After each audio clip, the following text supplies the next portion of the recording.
En este episodio se hablarán temas sensibles como el suicidio. Si necesitas apoyo o alguien con quien hablar, no dudes en buscar ayuda. Tu bienestar es importante para nosotros. Mi nombre es Rafael Ochoa y esto es ANE Podcast. Hoy nos acompaña Alejandra Isa, que con sus 26 años es gerente de proyectos de tecnología. Una rola pura, amante de la lectura y de estar con sus perritos. Su mayor temor es perder a su familia. Y en lo personal, una de las cosas que ella más ama es dormir. Aleja sufre de depresión ansiosa desde hace 5 años. Y hoy no solo viene a contar cómo ha sido vivir con depresión en su día a día, sino por todo lo que ha tenido que pasar para encontrar un poco de calma en este oscuro mundo. ¿Cómo estás, Ale? Súper. Gracias por aceptar por fin la invitación. Bueno, siempre la aceptaste. Fue cuestión de cuadrar bien que vinieses. Sí. ¿Preparada? ¿Cómo te sientes? ¿Estás nerviosa? Un poquito. Es la primera vez que hablo abiertamente de este tema. Entonces, sí, un poco tan nervios exponerse. Claro, igual, entonces, con más razón, muchas más gracias por aceptar y venir. Vamos a empezar con el principio. ¿Cuándo empezaste a notar los síntomas de la depresión ansiosa y cómo fue el proceso de llegar a obtener un diagnóstico? Bueno, realmente no te das cuenta cuando tienes síntomas, sino cuando ya tienes alarmas, o fue mi caso. Yo no me di cuenta que tenía ciertos síntomas o no los veía como síntomas, ¿sabes? Es más como que crees que es normal, que le pasa a todo el mundo, que todo el mundo tiene bajonazos, que todo el mundo tiene falta de energía, que todo el mundo empieza a sentir ciertas cosas, pero crees que es innato del ser humano, no crees que sean proporciones graves. Y en mi caso empecé a tener alertas un poco curiosas porque empecé a tener pensamientos suicidas, empecé a cuestionarme hacia dónde iba, por qué estaba haciendo lo que estaba haciendo, cuál era el sentido de hacer absolutamente todo, cuál era el sentido de levantarse, cuál era el sentido de despertarse incluso. ¿Cómo describes esos momentos? O sea, es que aparte es muy confuso porque tú no crees que tengas una enfermedad mental, entonces pasas ciertas cosas por alto, ¿sabes? Yo me di cuenta de estas red flags o de estas alarmas porque de repente ya pasaba a pensar de vez en cuando el sentido de la vida, que siento que todo el mundo le llama crisis existencial, y entonces es súper normal porque todos en algún momento nos preguntamos si estamos haciendo las cosas bien. Y luego pasaba, sería más tranquilo si me muriera. Y luego yo decía como, estoy pensando en el suicidio, qué locura, o sea, ya llegué a un punto muy loco, pero pues es pasajero, supuse yo. Y mi alerta más grande fue cuando, después de tener estos pensamientos ocasionales, pasé a pensar en cómo lo haría. Y cuando paso a eso, digo, Dios, esto es algo que yo no sé si debería estar pensando, o sea, el cómo me voy a suicidar es una alarma súper grande. Yo no sabía qué hacer, tenía muchas preguntas. Generalmente son más preguntas que respuestas porque desafortunadamente en este país no te enseñan inteligencia emocional, no te enseñan que las enfermedades mentales son igual de importantes y algunas son más graves que las físicas. Entonces hay un montón de preguntas. Empiezo a llorar, empiezo a despertarme en las madrugadas, empiezo a llorar, pero a llorar sin tener un porqué, sin entender por qué lloraba, y todo el tiempo empezaba a pensar en cómo podría suicidarme, y fue como, a alguien le tengo que decir. En ese momento pues estaba con mi pareja, llevaba un tiempito ya con mi pareja, y en un momento decido, porque ya estaba súper desesperada, hablar con él una tarde en donde le digo, oye, no sé qué me está pasando, necesito hablarlo con alguien. Empiezo a llorar desesperadamente y él me decía, ¿por qué lloras? Y le dije, porque no tengo ni idea de lo que me pasa, o sea, no tengo idea, no sé en dónde estoy parada, no sé qué me pasa, no me entiendo, me están pasando cosas súper raras. Y le dije, me atrevo a contártelo porque siento que ya tengo una alarma grande y ya estoy pensando en cómo hacer algo que no debo hacer. Claro. Entonces él me dice, ¿pero por qué? ¿Cómo así? ¿Qué pasó? ¿Te pasó algo? Y yo le decía, no, o sea, todo está perfectamente bien. Yo estaba estudiando en la universidad, estaba trabajando, mi vida estaba, o sea, relativamente bien. Yo no tenía un motivo, mentalmente he sido muy fuerte y todo el mundo tiene problemas y ha pasado por cosas, pero nada que me haya ocasionado tener que ir a terapia, tener que ir al médico, algo siquiera similar a tener que pensar en una enfermedad mental. ¿Y cuál fue el desafío más difícil al saber de que esto no es normal? Porque contarlo puede ser un paso muy grande, sí, pero uno todo el tiempo no está acompañado. Total. Entonces, ¿qué pasa por tu cabeza? ¿Qué es lo que más pensás y por lo que más luchabas para enfrentar un día a día antes de estar diagnosticada? Claro, lo que pasa es que afortunadamente yo he tenido mucho apoyo, pero antes de hacerlo, o sea, antes de compartirlo, te enfrentas a un desafío en donde no entiendes por qué tienes cambios, ¿sabes? Y se te hacen difíciles más cosas. Entonces, ya no era solamente la típica pereza que uno siente una mañana el irse a la universidad a estudiar o a trabajar, sino era que ya de verdad costaba despertarse, no era levantarse, era que abrías los ojos y te sentías mal. Y era como, ok, tal vez hoy no es un buen día, hoy no amanecí de buenas pulgas, pero esto era repetitivo. Cuando yo empiezo a exteriorizarlo y le empiezo a contar esa tarde a mi pareja y le digo, mira, te lo cuento porque ya pasé de pensamientos ocasionales de no me gustaría vivir más a cómo lo voy a hacer, y claro, él también lleno de preguntas. Como te digo, aquí nadie lo prepara a uno para una enfermedad mental. Acá no te enseñan en el colegio que tienes que cuidar de tu enfermedad, de tu salud mental. Y él me dice, no, pues hagamos una cosa, vamos, busquemos ayuda. Y yo, pero es que yo no tengo ni idea qué hacer. O sea, ¿a quién le pido ayuda? Me decía, ya le contaste a tu mamá y a tu hermana, que es con quien vivía y yo siempre he sido muy unida con ellas. Y le digo, pero es que, ¿qué les voy a decir? O sea, no tengo idea de qué decirles, no tengo idea ni siquiera de qué te estoy diciendo a ti. No me entiendo.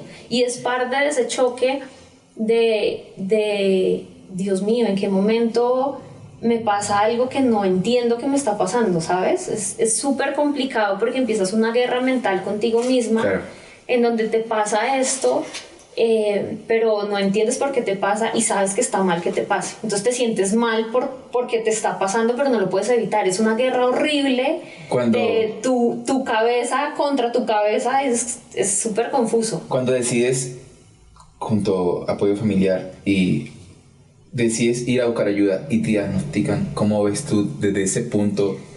Ya estoy diagnosticada, ya sé qué tengo. ¿Qué fue? ¿Fue optimista? ¿Fue, bueno, ya sé que es un alivio? ¿O no, tengo esto? ¿Cómo lo viste? En realidad es muy confuso. Yo inicialmente no sabía qué hacer, como te contaba. Fue mi novio el que dijo, si yo te programo una cita con una psicóloga, ¿irías? Y yo al principio le dije, no sé, porque esto de ir al psicólogo, o sea... El tabú, ¿no? Ay, yo no estoy loco. Claro, yo decía, y que aparte, ¿qué le voy a decir al psicólogo? O sea, si el psicólogo me pregunta que por qué estoy triste o por qué lloro en las madrugadas sola, pues no tengo ni idea, o sea, ¿qué le voy a contestar? Y él me decía, intentémoslo. Y yo le dije, ok, pero que sepamos solo los dos, que vamos a ir solo los dos. Sí. Tú me acompañas a ver qué pasa, porque ni idea. Efectivamente me programó la cita, fuimos a donde una psicóloga que fue una psicóloga demasiado buena y me di cuenta en el proceso, en donde la psicóloga, bueno, me hace como el montón de preguntas, tratando como de diagnosticar y todo el cuento. Y la psicóloga me dice, ¿sabes qué? Yo prefiero que te vea un psiquiatra porque psicológicamente no veo un detonante, no veo algo, claro, has pasado por cosas, pero no es algo que desemboque psicológicamente en una depresión. Exacto. Puede ser algo hormonal, es posible que sea algo químico, pero sí me gustaría que te viera un psiquiatra porque ellos manejan el tema un poquito más físico, y nosotros los psicólogos manejamos el tema un poquito más de terapia, de psicológico, de ayudarte a superar ciertas cosas. Y le digo, ok, ¿tienes a alguien que me recomiendes? Pues yo no conozco absolutamente a nadie, nunca he ido a un psiquiatra, no sé cómo es, no sé dónde buscarlo. Y me dice, sí, yo tengo un colega, no sé qué, sacamos la cita con el colega de la psicóloga. hablo con el psiquiatra y me dice, bueno, lo que tú tienes es depresión ansiosa, tienes que empezar a tomar en ese momento un jarabe, porque no podía empezar a tomar pastillas porque era muy brusco, me dijo él.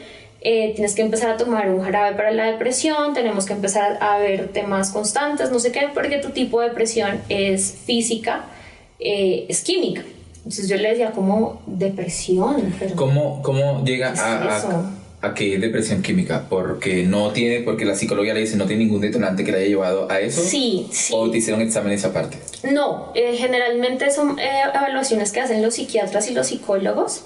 Y lo que pasaba en ese momento era que siempre tienes como un detonante o algo que hace que te dé depresión, sea algo físico como en mi caso, o algo psicológico, te pasó algo, una pérdida, cualquier cosa.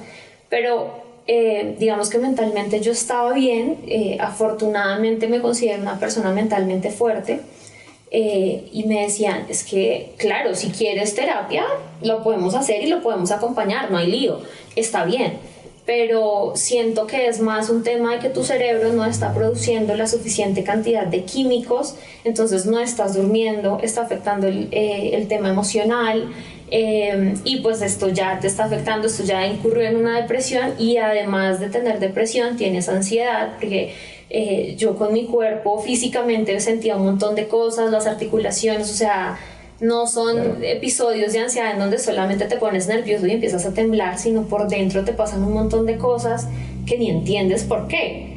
Y él me decía, nada, esto es químico, esto es un tema de tu cerebro, de que no está produciendo, y esto está desembocando en una enfermedad mental, con una causa química, con una causa física. Entonces, si tú quieres tomar terapia, es opcional, es para ti, es de acuerdo a tu gusto, no está mal. Pero aquí hay que poner medicamentos porque esto está avanzado y no es una depresión ansiosa, digamos, estándar, sino que la mía estaba en un término crónico. Entonces... ¿Y crees que la reacción o no de tanto de tu pareja de decir buscar ayuda fue a tiempo o tardía? ¿Pudiste evitar de pronto no sentirte tan mal tanto tiempo? ¿O crees que todo se dio como debió darse? Yo creo que todo se dio en los tiempos que fueron justos, porque desafortunadamente esta enfermedad es tan silenciosa y es tan confusa que hay gente que no se da cuenta hasta que comete un acto contra sí mismo. Y desafortunadamente no sabemos pedir ayuda. Yo no sabía cómo pedir ayuda. Entonces, aparte tienes más preguntas que respuestas. Entonces, por ejemplo, cuando yo tengo este diagnóstico ya de un psiquiatra, ese mismo día decido contarle a mi mamá y a mi hermana y les digo, miren, yo me considero una persona mentalmente fuerte, pero me está pasando algo. Le conté a Johan, y ambos en nuestra ignorancia pedimos una cita con una psicóloga, pasó esto, bueno, le conté como todo el proceso hasta ese momento. Les dije, me mandaron un medicamento, tengo que empezar a tomar este jarabe que es antidepresivo. Para ellas también esto es una sorpresa, porque a veces dicen que la depresión puede tener, que le pasa a alguien de tu familia y como que lo heredas, puede ser también obtenida de esa forma. Pero en mi familia a nadie le había pasado, o por lo menos no oficialmente, nadie está diagnosticado con esta enfermedad, ni cerca de tener una enfermedad mental. Entonces, para nosotros es completamente nuevo. Yo en ese entonces lloraba mucho, sin causa. Ellas también quedaron como, pero ¿cómo así? ¿En qué momento pasó esto? ¿Cuándo te empezaste a sentir mal? Y me empiezan a hacer una serie de preguntas, porque claramente para ellas es como, te veíamos bien. Sí, o sea, si tú no nos estás diciendo que te sientes mal, nosotras juramos que estás dignamente en tu rutina, en tu vida común y corriente. Y yo les digo, no tengo ni una sola respuesta a las preguntas que me dicen. O sea, porque yo les decía, ¿por qué lloras? ¿Cómo así que estás llorando en las madrugadas? No nos estamos dando cuenta, no sé qué. Y yo les decía, es que yo ahogo mi llanto. O sea, hacía una serie de cosas que mentalmente tú no eres consciente que haces. Entonces yo escondía que lloraba para no despertarlas, las luces siempre estaban apagadas, siempre era como muy miedo, entonces yo me encerraba un montón, y es lo que generalmente le pasa a todo el mundo, y es que uno se encierra porque, como te digo, a uno no le enseñan que uno tiene que pedir ayuda o que tiene ciertas alarmas que identificar. Entonces, para ellas es una sorpresa y me dicen, pero ¿por qué lloras y en las madrugadas te estás despertando, estás teniendo sueños feos, te sientes mal, algo te está abrumando? Y yo les decía, no, absolutamente nada, o sea, yo no me siento triste, yo no tengo por qué sentirme triste, tengo una vida plena, me siento bien como es mi vida, no quisiera vivir de otra forma, o sea, siento que estoy haciendo lo que quiero, estoy bien. No tengo causa para decirles el por qué este diagnóstico, no lo entiendo. Y aún así lo callabas, no lo mencionabas, no lo hablabas. Imagínate que es normal para una mujer de pronto expresar más sus sentimientos, llorar si tiene ganas, mostrar, y más si vive con mujeres, en tu caso hermana y mamá, para expresar y tener un apoyo mutuo, mientras nosotros en la cultura masculina es todo lo contrario, ¿sí? Que no podemos expresar, no podemos hacer nada. Yo siempre digo, incluso, yo he tenido primeras citas con mujeres y lo primero que digo, yo les digo, yo soy demasiado chillón. Yo lloro una película y yo soy muy sentimental. Nunca he intentado, y bueno, me crié con mujeres, entonces nunca he intentado como ocultar mis sentimientos, pero sí, ocultar mis sentimientos es expresión del momento, pero sí me he reprimido muchas veces a expresar cosas como que me siento triste y no saber por qué, o estar mal y no saber cómo decirlo a la pregunta, pensando en la pregunta de por qué estás y no tener algo claro. Exactamente. Entonces, si para ti fue duro, imagínate para los hombres, y si hay muchos hombres que me escuchan van a estar de acuerdo, nosotros como que si no, los hombres no tuviésemos derecho a estar mal. Total. Si la cultura masculina debe estar siempre bien y debemos siempre son los que deben tener la batuta de dirigir o mandar o animar. Sí, total, aparte que, a ver, mi familia siempre ha sido muy abierta, yo tenía una familia muy unida. Afortunadamente yo tengo una familia maravillosa, de mucho apoyo, que siempre hemos estado ahí, pero digamos que por mi forma de ser, a mí no me gusta que me vean triste, no me gusta que me vean, digamos que socialmente te dicen, es que te ven débil. Luego de pasar por todo este proceso, digo, alguien que muestra y llora es lo más fuerte del mundo. Claro. Y aparte es afortunado, porque hay una etapa de la depresión, porque no a todo el mundo le da igual, y la depresión tiene diferentes etapas que puede que la gente las explore todos, como ha sido mi caso, o puede que se queden en una sola, pero hay una etapa de la depresión en donde por más que tú te sientas mal, por más ganas que tú tengas de llorar, no puedes llorar. Y eso es peor. O sea, al inicio yo decía, pero ¿por qué lloro? O sea, no entiendo. Pero hay un proceso químico que tu cuerpo hace, que cuando tú lloras y te descargas y respiras profundo, como cuando lloras con ese sentimiento que al final, como que susurras y dices, lo saqué, y después como que te levantas otra vez, ¿sabes?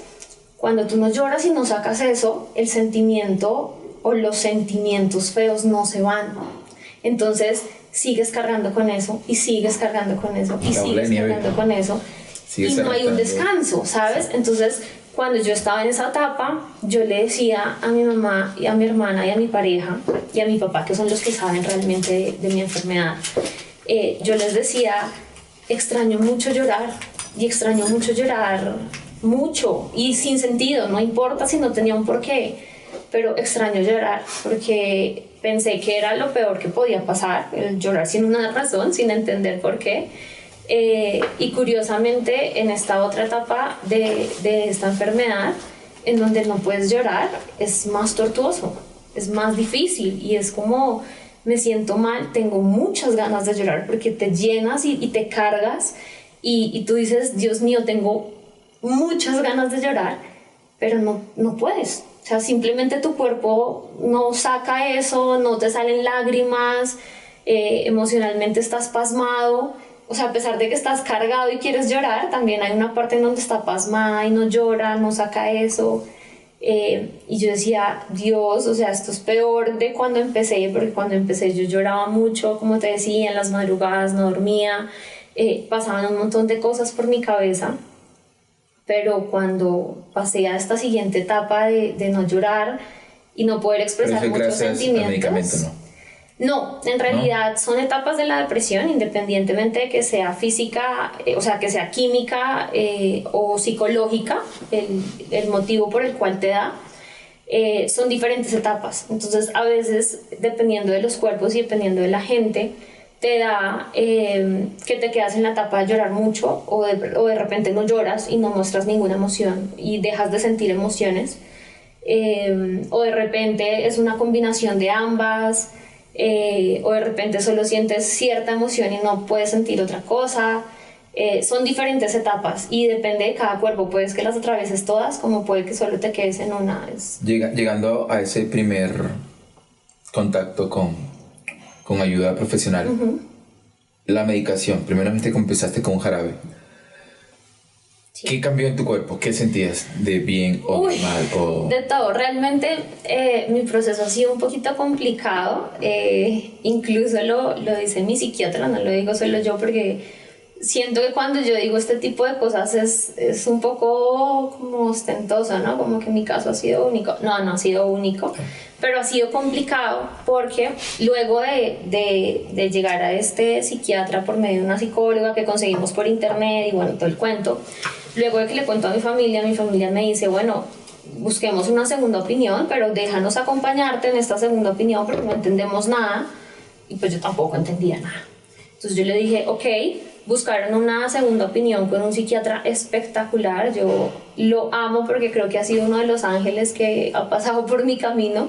Curiosamente, él no se dedica en este momento a atender personas, porque él está en un tema más administrativo y bueno, un tema diferente, pero decidió atender mi caso, no sé por qué, porque no nos conocíamos, simplemente decidió atender mi caso.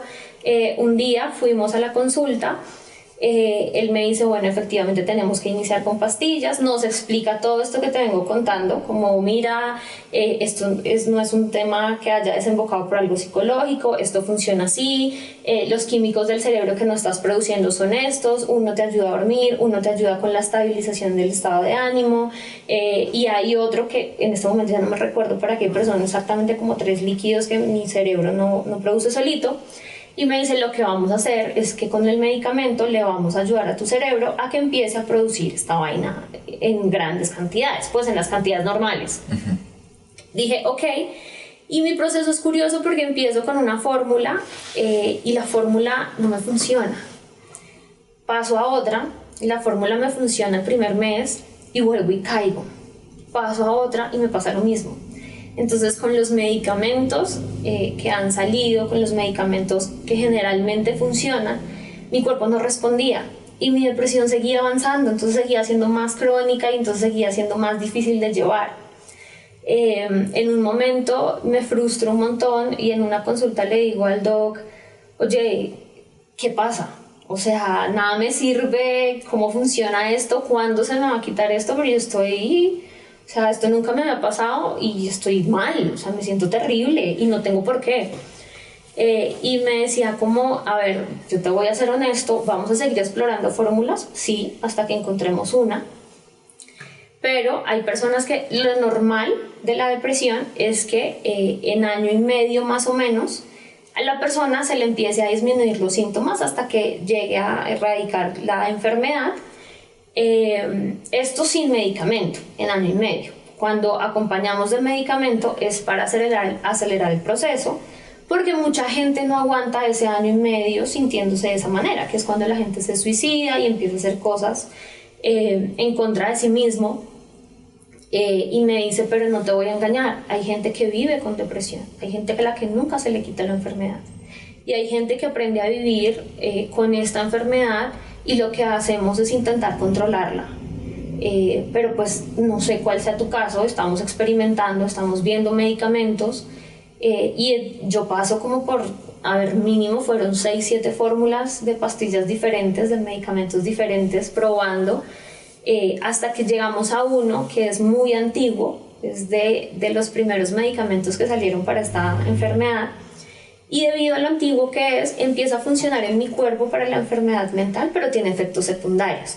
Digamos que los primeros que te recetan los psiquiatras y que te recetan como tal cuando empiezas a tomar medicamento, es porque los efectos secundarios son mínimos o son muy leves, porque son, digamos que adelantos de la ciencia médica, entonces van mejorando los medicamentos y todo esto, pero no me funcionaban ni siquiera en grandes dosis. Cuando llego a empiezan a pasar un montón de efectos secundarios Y adicional, pues tengo que tener una dosis, digamos que más o menos alta, porque mi cerebro no respondía ante esto. ¿Y efectos secundarios como cuáles? A ver, con este medicamento me pasó varias cosas. Uno, estreñimiento, pero a un punto doloroso, o sea, que tienes que acompañar con mucha fibra, tienes que hacer muchas cosas porque el estreñimiento es bastante fuerte. A mí me pasó algo que él me decía no está directamente conectado con un efecto secundario probado del medicamento, pero es muy posible que te pase porque los cuerpos reaccionan diferentes. Y es que a mí me suda la cara, pero solo me suda la cara. O sea, yo no sudo en otras partes del cuerpo, pero la cara, puedo estar lloviendo, te puedo tener frío horrible y aún así me suda la cara. Entonces también eso es súper incómodo, horrible.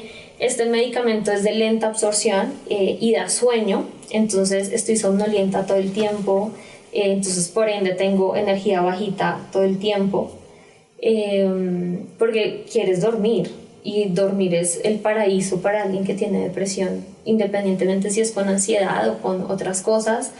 Dormir es lo más maravilloso, porque es que cuando tú duermes, en teoría, y cuando descansas, en teoría no piensas, no tienes preocupaciones, no te sientes mal, estás en un estado en donde el tiempo puede pasar y tú no te sientes mal en cada segundo.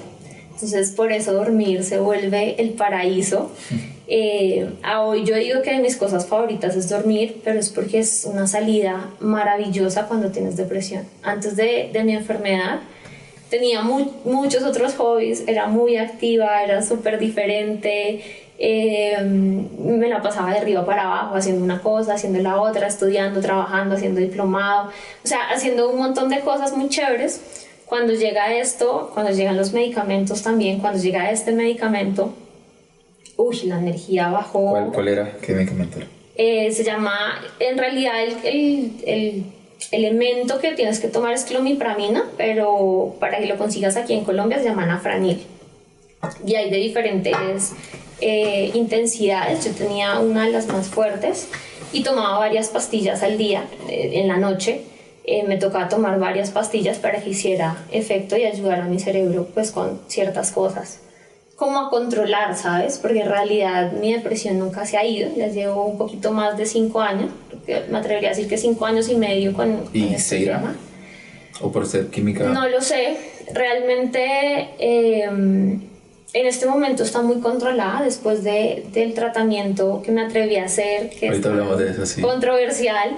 Después de eso mejoré mucho, la controlé, no se ha ido a pesar de que tuve varias sesiones, más del promedio. No se fue, pero siento que estoy en un momento en donde me siento súper agradecida porque está muy controlada el tema de la depresión, la ansiedad. Es otro cuento, que es ahí como compañerita de eso, ellas dos van de la mano. Antes de pasar a esa segunda parte del TEC, de la terapia electroconvulsiva, ¿tú qué consejos le das a alguien que experimenta síntomas como que está experimentando por la etapa, o pasando por la etapa que tú has pasado, que busca ayuda, que no se calle? ¿Qué le dirías? Sí, yo creo que... ¿Qué le dirías que tú no hiciste y que debiste haber hecho? Yo creo que identificar las alarmas a tiempo, es decir, todo el mundo tiene procesos en donde se siente mal, se siente triste, que termines con el novio, que tengas una pérdida, algo te pone triste, pero es importante cuando esa tristeza no se va en ningún segundo, ¿sabes? En ningún momento, o sea, cuando persiste y tal vez estás en otro momento, de pronto estás con tu familia, o sea, en un espacio en donde antes te sentías seguro, sí, te sentías feliz, te sentías conforme con tu vida y que todavía pienses que estás mal, que todavía piensas que estás triste, empieza a buscar ayuda, que independientemente si no es depresión, la terapia psicológica es muy buena. O sea, yo he escuchado gente que nunca ha tenido enfermedad mental en su vida, pero va al psicólogo y dicen, es lo mejor que yo puedo hacer porque esto me aterriza, esto me ayuda, esto me enseña a controlar mis emociones, a saber cómo reaccionar, así me pasa algo malo, entender que la tristeza es buena. Porque eso se entiende un montón. O sea, cuando yo pasé por el tema de no poder llorar, a mí me decían o me preguntaban, no, es que la depresión es cuando te sientes súper triste, y yo decía, no, la depresión, hay una etapa en donde no sientes. Y eso es peor que estar triste.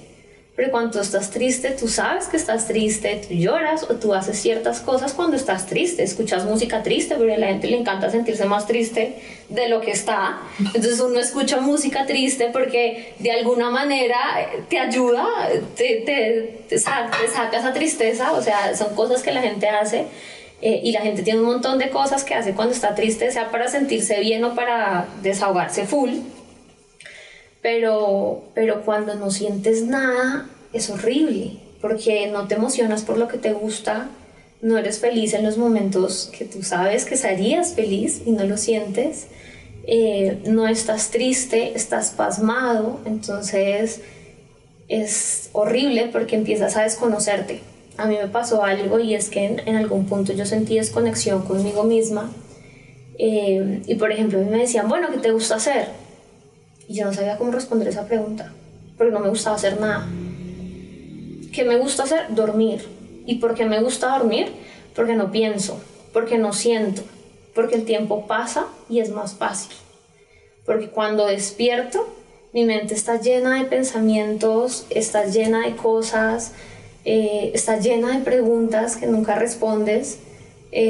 Porque al son de hoy la gente me dice, bueno, pero tú lo tienes todo, tienes una familia que te ama, que te apoya, tienes una vida estable, o sea, tienes absolutamente todo, que es lo que la gente se pregunta, y lo que yo hacía antes de la depresión, cuando decía, por ejemplo, que salen estas estrellas diciendo, es que tiene depresión, es que se suicidó, es que no sé qué, y uno dice, pero como no ven una alternativa, o sea, ¿qué les pasa? ¿Por qué recurren a eso? ¿Qué les pasa?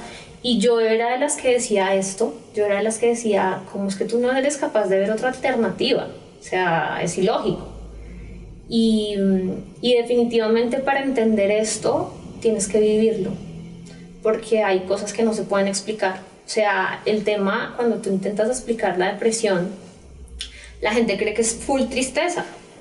Y como te digo, a veces no es tristeza, a veces es no sentir nada y es peor que estar triste. O por ejemplo la gente dice, ay, terminó con el novio, ay, no me dio la depre porque terminé con mi novio. Ay, no tienes idea que es depresión, tienes tristeza. Aquí es una palabra que se utiliza mucho. Total, tienes tristeza, pero no digas que tienes depresión porque es que es una enfermedad tan difícil, tan dura, que a veces no es solamente tristeza, es mucho más que eso. Hay cosas que no puedes explicar, porque cuando yo te digo, por ejemplo, que dejé de sentir emociones en algún punto, es decir, no, nada me hacía feliz, pero nada me hacía triste, nada me gustaba, pero nada me disgustaba, ¿sabes? Estaba como pasmada. La gente trata de imaginárselo, pero en realidad, si tú no has pasado por eso, no lo puedes entender, porque tú te imaginas es, bueno, de pronto no me gusta, o de pronto algo que te gusta, pero cuando estás en el limbo, no es que no te guste o que te guste, es que estás en el limbo, simplemente no sientes nada. Pero para entenderlo tienes que vivirlo, por eso yo siempre le he dicho a la gente que sabe que es mi familia realmente, es mi círculo cercano, el que sabe mi enfermedad, yo les digo, no intenten entenderme porque yo no les deseo que me entiendan, porque es que entender es sentir y yo no le deseo eso a nadie. O sea, es horrible pelear contigo todo el tiempo.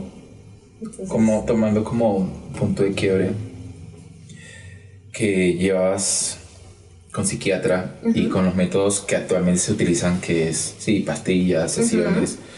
¿Qué te llevó a considerar la terapia electrocompulsiva? ¿Cómo te enteraste de eso? Como una opción, ¿te enteraste? ¿Y qué expectativas tuviste al momento de enterarte? Sí, realmente en algún punto cuando yo estaba muy mal y tenía las sesiones muy seguidas con mi psiquiatra, en donde él obviamente por su educación y todo lo que ha estudiado y bueno, todo lo que se ha especializado y demás, yo sentía que era la única persona que me entendía de verdad, ¿sabes? O sea, ahí era donde yo no me sentía sola con esta enfermedad, sino yo decía, hay alguien que lo entiende. Porque a veces él me preguntaba cosas y yo le respondía cosas, pero yo no sentía que le explicara, o sea, que como que hubiese palabras para explicarle exactamente lo que me estaba pasando. Y él me decía, es como si te pasara esto, es como si te pasara esto. Y yo lo miraba y le decía, sí, es exactamente eso. O sea, no sabía cómo él podía entenderlo, sí, pero lo hacía. Cool. Y en algún momento él me dijo, oye, hay una terapia, no sé qué, pero yo estaba muy mal, estaba como en este tema que las fórmulas no me funcionaban. Él me lo menciona en un momento como hay un tratamiento que se llama TECAR, es lo único que me dice por si en algún momento lo quieres contemplar. Pero pues en ese momento yo estaba en, no, hagámosle con pastillas y sigamos pues con las sesiones. No le pregunté ni de qué se trataba ni nada, sino le dije como, si este es el tratamiento que tú crees que yo debo seguir, yo no voy a mirar para los lados. Así más o menos fue como lo que yo pensé en ese momento. Y seguimos intentando con temas de pastillas y demás. Parecía que había una mejora, pero pasa un capítulo en mi vida y es que intento suicidarme. Y después de ese intento de suicidio en donde pasaron muchas cosas, llego nuevamente a sesión con el psiquiatra y le digo, ¿sabes qué? Es que ya no aguanto más, es que ya no puedo. O sea, de verdad, ya no doy, ya no puedo, ya no aguanto más, no veo otra opción, llevo mucho tiempo con esto, ya había pasado el 1.5 años que normalmente la gente, en donde los síntomas se reducen y todo eso sin medicamento. Yo llevaba tomando varios medicamentos porque no solamente tomaba antidepresivos, tomaba pastillas para dormir y a veces me tocó complementarlo con temas de ansiedad. Entonces, y bueno, un montón de cosas. Algo que nos encantó de mi psiquiatra es que me dio un 360 y no es solamente quédate con pastillas, sino él me dice, bueno, tienes que hacer ejercicio sí o sí. O sea, esto no es opcional. No vas a querer hacer ejercicio porque si a la persona promedio le cuesta hacer ejercicio, a alguien con depresión, pues esto va a ser una tortura, pero te toca, porque esto le ayuda a tu cuerpo. Sí, testigo eso. Sí, total. Lo has vivido como por 6, 7 años. Para los que no saben, yo soy entrenador de Ale ya hace bastante tiempo. Sí. Pero hace 3 años personalizado. Hace casi 3 años personalizado. Entonces, han sido días donde yo he llegado, literalmente nos vemos a las 5 de la mañana y llego a su casa. No, Rafa, hoy no puedo, no me siento bien. Entonces, no pasa nada. Pues, lo siento. Pasó muchísimas veces, sigue pasando. Sigue pasando y no te creas. O sea, a pesar de que yo digo, voy a seguir durmiendo porque lo que te decía, dormir es una salida maravillosa para la gente que tiene depresión. Es igual, te sientes con culpa, igual cuando abres los ojos nuevamente es horrible porque sabías que es algo que te toca hacer, que no es una posibilidad de quiero, no, sino es algo que te toca hacer, te sientes culpable, te sientes súper mal por hacerle eso a otra persona, te sientes súper mal por no ser capaz de ser más fuerte que la enfermedad, te sientes súper mal porque te sientes débil mentalmente. O sea, a pesar de que uno dice, la solución fácil es decirle que no y que se vaya para su casa, que no voy a hacer ejercicio, después de eso vienen una serie de sentimientos y de pensamientos horribles en donde tú dices, oye, debí hacerlo, pero tampoco te levantas a hacerlo, porque no puedes. Entonces es horrible porque es tu mente peleando contra tu mente, literal. O sea, es como que yo tengo esta parte razonable, que es algo que me dice mi psiquiatra, y es porque eres mentalmente fuerte, tu parte consciente y razonable sabe que tiene que hacer unas cosas y ella es la que pelea contra tu otra parte de tu mente que está enferma, que no quiere hacer nada, que no se quiere despertar, que no quiere vivir, que no quiere hacer absolutamente nada por sí misma. Y entonces en mi mente todo el tiempo están chocando estas dos. Hay gente que no choca con esas dos, sino... y está bien, son formas de pensar y la mente de cada persona es diferente, pero hay personas que no chocan, sino simplemente tienen depresión y la única parte de su mente que manda su quehacer en el día es la parte de la depresión. Entonces por eso hay gente que no se levanta. Mira, hay actividades tan sencillas que a uno le cuesta mucho: cepillarse los dientes, bañarse, peinarse, arreglarse. Es que lo que te decía, desde el momento en que tú abres los ojos es difícil. Entonces el solo hecho de despertarse es difícil. Y entonces de ahí para allá, que te tengas que bañar, que te tengas que cepillar los dientes, que tengas que hacer todo, te cuesta 3 veces más lo que te costaría un día con pereza, por ejemplo. Ya el psiquiatra, bueno, te habla de TECAR. Tú llegas, es una clínica. Sí. Llegas a TECAR y ¿cuáles eran tus expectativas? ¿Cómo se compararon con tu experiencia real al momento de de haber salido, no sé, de la primera sesión? En realidad al principio tenía mucho miedo porque cuando te explican el procedimiento suena tétrico, suena a hospital psiquiátrico al punto de donde te cogen las manos, los pies, te amarran, bueno, hacen un montón de Sí, cosas. la típica referencia de películas o del pasado, como se hacía antes. Entonces, y aparte lo que te decía, la educación aquí para el tema mental es súper pobre, o sea... He tenido capítulos donde no solamente hay muchas cosas que la medicina tiene fallas grandes, o el sistema de salud en nuestro país. Entonces el desconocimiento incluso de los mismos profesionales hacen de que uno recurra a otras cosas que terminan empeorando. Total. Digamos que a mí nadie me había hablado sobre este tratamiento. Creí que era un mito realmente, porque cuando te lo explican, y para los que nos están escuchando y viendo toda esta historia, TECAR es un tratamiento en donde se basan de choques electrocompulsivos en tu cabeza que te producen una convulsión durante muy corto tiempo y por medio de eso fuerzan a que tu cerebro químicamente produzca los líquidos que se necesitan. Algo así es la explicación. Si hablan con un profesional que sepa el procedimiento, seguramente les va... Yo averigüé y leí y realmente no hay una explicación de qué es lo que pasa. Como que no se puede explicar, esto es lo que va a pasar en tu cerebro. No, realmente no se sabe, ¿sí? Pero sí se sabe que por porcentaje ha mejorado, entonces por eso se sigue haciendo. Claro, hay mucha desinformación porque en Colombia casi no se hace, o sea, no es común. De hecho, hay psiquiatras que no saben que esto se hace o no tienen mucho conocimiento al respecto. Afortunadamente, mi psiquiatra conoce a una de las especialistas que se dedica a hacer este procedimiento, que fue a quien me remitió cuando yo le dije, ¿tú alguna vez me hablaste de un tratamiento alterno? Bueno, llevo esto, ha pasado intentos de suicidio, esta vaina no funciona, intentemos lo que me mencionaste en algún momento, no entiendo bien cómo funciona, pero si es una opción, hagámosle. O sea, yo ya quiero agotar todas las opciones posibles, pero estoy desesperada. Y me dice, bueno, esto funciona de esta manera, no sé qué, me explica, bueno, que son choques electroconvulsivos. Le digo, bueno, déjame, yo lo converso con mi familia porque es impactante el tema del tratamiento. Yo todo esto de salud mental lo he hecho por privado. Uno, porque afortunadamente he tenido la posibilidad de hacerlo por privado. Y dos, porque he tenido experiencias horribles con la EPS. O sea, desde una médico que sin hacerme exámenes me dijo que tenía cáncer cuando tenía 18 años, y he recibido o he tenido experiencias así súper locas cuando pues en realidad cuando vas a un médico con un poquito más de responsabilidad en su profesión, pues te dice como nada que ver, o sea, no, de entrada te digo no, y sin exámenes, ¿cómo te voy a dar un diagnóstico de esos? O sea, no.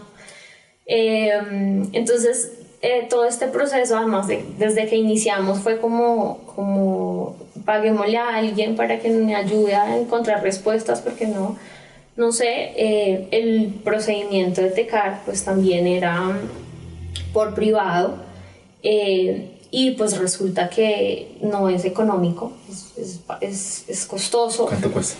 Una sola sesión, que no te demoran más de 10 minutos, en este momento está alrededor de los 700.000 pesos colombianos.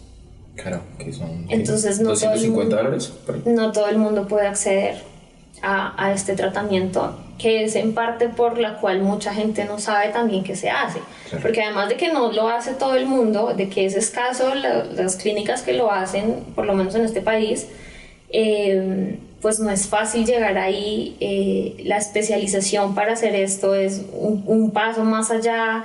Sí, o sea, no es algo fácil de encontrar, no es algo que tú digas, oye, no me está funcionando el medicamento, me voy acá. No. A la droguería de la esquina y ahí hacen... Total, afortunadamente, y yo escuché eso porque mi psiquiatra conoce a la persona que lo hace, y por eso tenía el conocimiento del tratamiento, pero hay muchos psiquiatras que no lo conocen.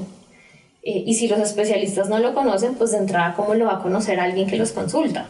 Y menos lo va a conocer un ciudadano del común. Total. Aparte que lo que te digo, la explicación es tétrica, o sea que te van a generar una convulsión por medio de choques eléctricos en tu cerebro y en tu cuerpo, es como... Sí, así es la Oh my explicación. God. Exacto, así es la explicación y si uno seguía, no, ¿qué electrochoques? ¿Esto es qué? ¿Me va Total. ¿Y qué me ponen a morder un caucho? ¿Cómo es eso? No sé, entonces ahí llegamos a la otra pregunta. Total. ¿Podrías describir cómo es el proceso de la terapia? Sí, mira, es muy sencillo, es muy tranquilo. Llegas al sitio, es ambulatorio aparte. Llegas al sitio, te ponen una bata, te canalizan. Luego de que te hacen la preparación, es decir, te ponen la bata, te canalizan, bueno, todo el cuento. Te llevan a una sala en donde te duermen completamente. Te ponen anestesia general, entonces está un anestesiólogo, está la persona que te va a liderar todo el tema de la sesión y están todos los ayudantes, entonces hay alrededor de mínimo 4 o 5 personas en la sala contigo. Te duermen y te despiertas a los 15 minutos y te despiertas ya en la zona de recuperación en donde te prepararon, te despiertas canalizado, te despiertas en la camilla, no sé qué, y ya el procedimiento pasó en 15 minutos.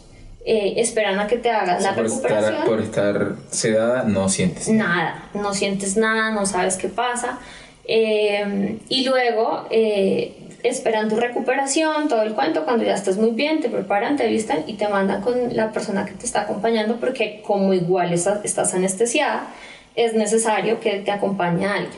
¿Qué pasa dentro del proceso? Nada, cuando te duermen, antes de que te duermen, toman como un registro, porque te ponen electrodos en la cabeza, te ponen 2 en la sien, te ponen 2 detrás de las orejas, te ponen 2 en el pecho, te ponen 2 en uno de los pies, en el tobillo y en la parte de arriba del pie. O sea, te conectan, pues, te ponen los electrodos, hacen como un registro cerebral de cómo está tu cerebro en ese momento cuando estás despierto.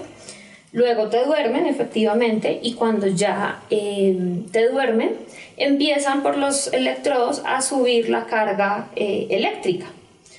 Y lo que hace esa carga es que a medida de que tú la vas subiendo, cuando llegas a ciertos niveles, lo que ellos esperan es que tú tengas una pequeña convulsión.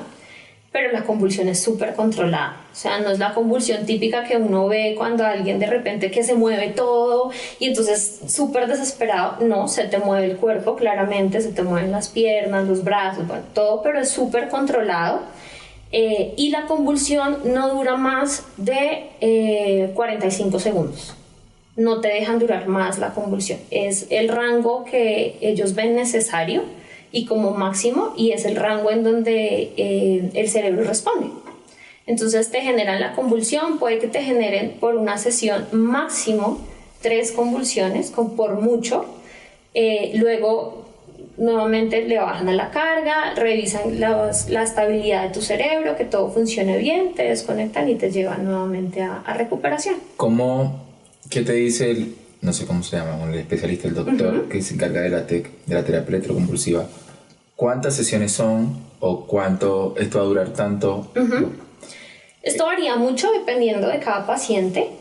¿Cómo reaccione a las terapias? Claro, hay pacientes ¿Trae que... un mínimo o simplemente...? Sí, ellos recomiendan mínimo alrededor de 6 a 8 sesiones, como mínimo, porque puede que te sientas bien, pero tu cerebro puede volver a caer en que no vuelve a producir este tema de los líquidos. Entonces, es el promedio que ellos recomiendan. Dicen, digamos que por la cantidad que han hecho y demás, con 10 sesiones está bien para alguien crónico. ¿Tú cuántas sesiones tuviste? Yo tuve 12, iba a seguir teniendo sesiones, pero hablamos con mi psiquiatra y dijimos, bueno, es momento de parar las sesiones, ya son 12 sesiones, es mucho más de... Exacto, y obviamente es 12 sesiones, ¿en cuánto tiempo? Yo tenía 2 sesiones por semana. Imagínate, o sea, viendo lo económico es... Sí, es 8 una millones carga... de pesos es demasiado dinero. Que uno diría, en tu caso era químico, pero personas que tengas depresión o cualquier otra afectación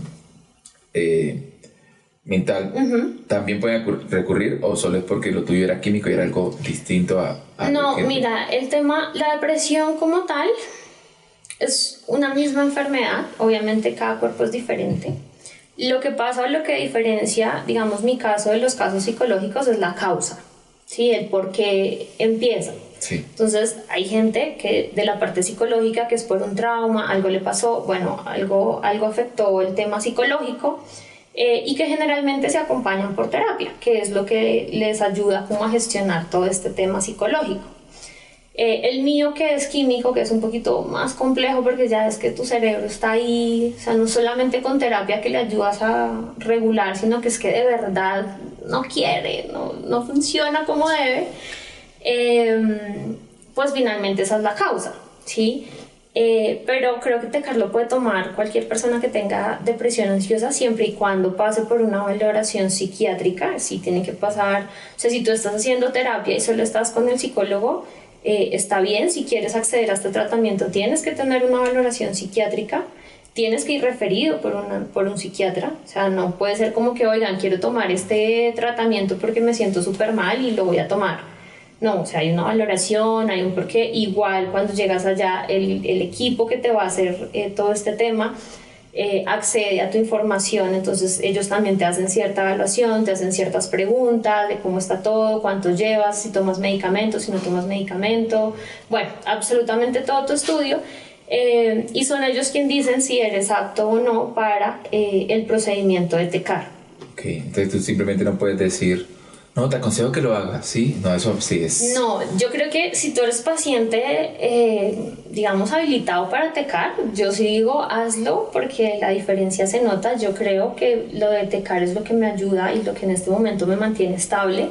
Es decir, que yo puedo controlar el tema de la depresión, que sé identificar cuando me pasa. Afortunadamente, y por todo lo que he vivido, sé más o menos saber qué es lo que me pasa en el cuerpo y bueno, lo que ocasiona muchas cosas. Pero digamos que el control vuelve a ti, o en mi caso el control vuelve a mí después de 12 sesiones de TECAR y siempre acompañada. O sea, el medicamento yo nunca lo dejé, el medicamento no se deja durante las sesiones de TECAR, siempre sigues ahí.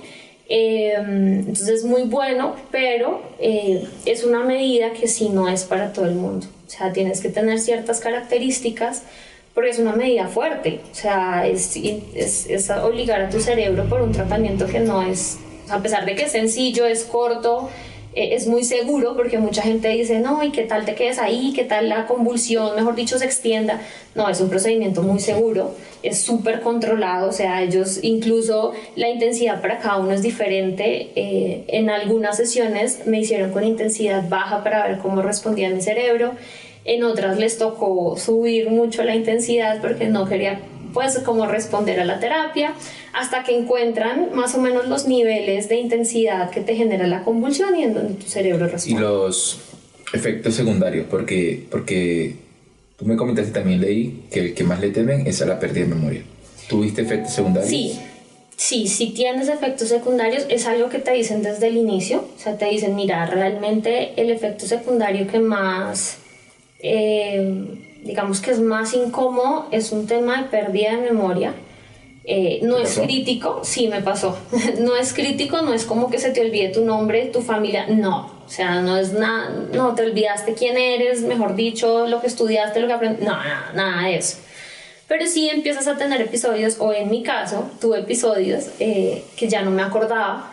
Por ejemplo, una vez estábamos con mi pareja hablando, estábamos viendo videos de viajes pasados, me muestra un video en donde estamos en un sitio, estoy en vestido de baño, estoy paseando una cabra porque yo amo los animales. ¿Una cabra? Y me muestra el video y le digo, ¿eso cuándo fue? Y me dice, cuando viajamos a tal parte. Y yo, ¿nosotros fuimos a ese lugar? Sí, acuérdate, y la carretera y no sé qué. Y me dice, sí, mira, pasó esto, no sé qué, me enseña fotos, me enseña el video. Y le digo, no tengo ni idea de lo que me estás hablando. O sea, no me acuerdo ni de estar en camino, ni de haber regresado. O sea, y yo le decía, me veo en el video, pero no me reconozco. O sea, esta experiencia no me acuerdo de haberla vivido. Que fue como el punto en donde yo dije, oye, el tema de la memoria fue momentos, ahí sentí otras cosas. Por ejemplo, se me olvidaba cómo escribir una que otra palabra, por ejemplo. Pero es un efecto secundario que pasa. tienes, Sí. es decir, te da por las terapias, te puede dar, porque es posible que no te dé, es muy común que dé, pero hay personas que no lo sufren. Te pasa por el tema de la terapia y luego de la última sesión tienes 6 meses de recuperación de memoria, en donde en teoría tu memoria vuelve a estar estable, algunos recuerdos vuelven. A mí el de ese viaje nunca me volvió, yo lo olvidé por completo. Menos mal hay video de la cabrita. Sí, pero generalmente a los 6 meses por tarde ya tu memoria vuelve a estar ¿Hace estable. cuánto no tienes otra terapia? Una sesión de terapia. De TECAR. Yo creo que hace unos 8 meses, tal vez, 8 o 9 meses, tal vez. ¿Y necesitarías otra vez más o no tanto? En este momento no, en este momento estoy muy estable. Es posible, sí, porque en mi caso esta enfermedad aumenta, disminuye, es controlable. Hay días que son controlables y estoy súper bien. Y hay otros días en donde no me quiero levantar de la cama porque me siento súper mal y no quiero hacer absolutamente nada. Que también entiendo que es normal de la enfermedad. Ya en este tiempo he entendido la enfermedad, he entendido los síntomas, he entendido por qué pasa, cuándo pasa. Entonces ya entiendo a identificar y a tratar de controlar un poco más este tema. Nada, es dependiendo de la persona. O sea, hay personas que hacen 6 sesiones de TECAR y no necesitan nunca más estas sesiones, se les quita la enfermedad incluso, no vuelven a tomar medicamentos. Hay otras personas como yo que seguimos tomando medicamentos, que ¿Pero necesitamos más de dosis mucho o la más. dosis? En este momento, como está controlada, pudimos bajar dosis, pero siempre estamos alerta. Siempre estamos alerta de un mal día está bien, una mala semana hay que verla, un mal mes es un signo de mucha alerta, y más cuando ya has tenido episodios en donde has intentado suicidarte. ¿Cómo te ves a futuro referente a la depresión? ¿Ya te está mejor, peor? Mira, ¿O crees que puedas estar siempre así? A mí me hacen mucho esta pregunta a mi familia, porque mi familia es súper creyente. Mi mamá es supremamente religiosa y ella le pide mucho a Dios que a mí se me quite esta enfermedad. Yo en algún punto, yo también soy súper espiritual, yo creo en Dios, y yo en algún punto le decía a mi mamá, yo a Dios no le pido que me quite la enfermedad, porque si esto es lo que yo tengo que vivir y de esto es lo que yo tengo que aprender, está bien. O sea, a todo el mundo le toca vivir algo. Lo que yo le pido a él es fuerza para soportarla, porque es que ahí está el reto, ¿sí? Es fuerza para aguantarte todos los días peleando contigo misma, es fuerza para poderte levantar y hacer las cosas que tienes que hacer, es fuerza para vivir con esta vaina. Entonces, si se me quita algún día, seré la más feliz de la vida, porque aburre tomar medicamentos tanto tiempo. En algún punto en el día tomaba 4, 5, 6 pastillas, entonces te aburres, obviamente tu cuerpo se carga, sientes el tema de las pastillas. Afortunadamente ahorita que está mucho más bajo digo, está bien, si no se me quita y sigo con estas dosis, aprendí a vivir con esto. Espero seguir controlando esto si es lo que me toca vivir, y si soy uno de los casos en donde ya te tocó de por vida vivir con esto, está bien, espero y pido fuerza para poder controlarlo. Y si algún día se me quita, nada, pues seré la más feliz, te contaré y te diré, oye, sí, ya no tengo que tomar nada y soy la solo más tomar feliz. bola y celebrarlo. Ojalá. Mira, una de las cosas por las que te invité y te insistí tanto, porque es eso, o sea, es la resiliencia que has tenido, que has pasado por muchas cosas. De pronto otras personas no lo soportan, quizás porque lo callan, quizás porque su familia lo toma como diferente como lo tomó tu familia, lo puede tomar. Claro. Estás triste, pues no estés triste, que esto todo el mundo te lo dice. Claro. Pero tú, ¿por qué tienes depresión si tú lo tienes de todo? O sea, tienes una familia, tienes una pareja, tienes dinero, tienes esto, tienes lo otro. Que es porque la gente critica un montón a los famosos. Sí. Ay, pero si lo tenía todo porque tiene depresión, porque se mató. Cariño, es que no es tenerlo todo, es que pero pierde el sentido. No, pero incluso, mira, o sea, ahí donde uno puede llegar a lo básico y decirte que lo material no te va a dar nada, no te va a dar tranquilidad, no te va a dar, ¿sí? Total. Entonces la paz mental termina siendo lo más importante en la persona de cada uno. Total. Tú has estado luchando durante 5 años con esto. Ahora estás en un momento muy de los más tranquilos que puedo protestar. Sí. Y eso da esperanza para las personas que no simplemente se echen a morir y se rindan. Total, yo entiendo que es estar en ese punto, yo entiendo que es no ver una salida, yo entiendo que es estar cansado de tanta vaina, los entiendo completamente, o sea, no les voy a decir no lo sientan, siempre hay una opción porque uno en ese momento no la ve, o la ve, en mi caso yo veía las opciones, pero estaba tan cansada que no las quería. Entonces, o a veces uno hace, digamos en mi intento de suicidio, yo no pensaba como tal en matarme, sino en descansar de tanta vaina, ¿sabes? Entonces yo lo que pensaba era, quiero descansar, ya no quiero sentir esto, estoy cansada de sentir esto, estoy cansada de pelear mentalmente, ya no quiero esto. Y por eso se toman las decisiones y no simplemente porque uno diga, no, es que hoy amanecí con ganas de matarme. No, siempre hay un trasfondo. Yo los entiendo, he pasado por eso. Todo el mundo le dice a uno, ¿hay opciones? Sí las hay. O sea, yo que he pasado por eso y a veces a uno se le nubla mucho la percepción, sí las hay. Se puede, hay opciones, se puede. Y lo que les digo es, cuando tengan momentos malos, traten de pasar el tiempo en otra cosa.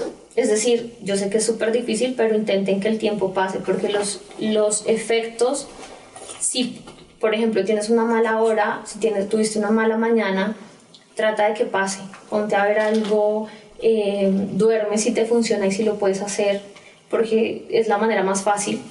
Lee si te gusta, mira algo, o sea, haz cualquier cosa para que pasen 2, 3, 4 horas, que yo te aseguro que en 3 o 4 horas algo ha disminuido los síntomas y ahí puedes ver las cosas de una forma diferente. Muchas gracias, Ale. Ay, a ti. Me encantó. Muchas gracias, de verdad. Y gracias por el mensaje que dejas, por contar tu experiencia. Primera vez que lo hablas en público. Sí, muchas gracias. Espero que también te haya ayudado a ti. A mí me ayudó mucho a entender muchas cosas y seguro a muchas personas le ayudará. Entonces, muchas gracias por todo. Bueno, ojalá. Gracias a ti. Tus redes sociales, si quieres que te sigan. Aleja Isa, en todo lado. Aleja Isa con Z. Aleja Isa. Ya, ahí está, en todo lado estoy ahí. Listo, muchachos, pueden dejar sus mensajitos y este es ANEC Podcast. Muchas gracias por escuchar. Gracias.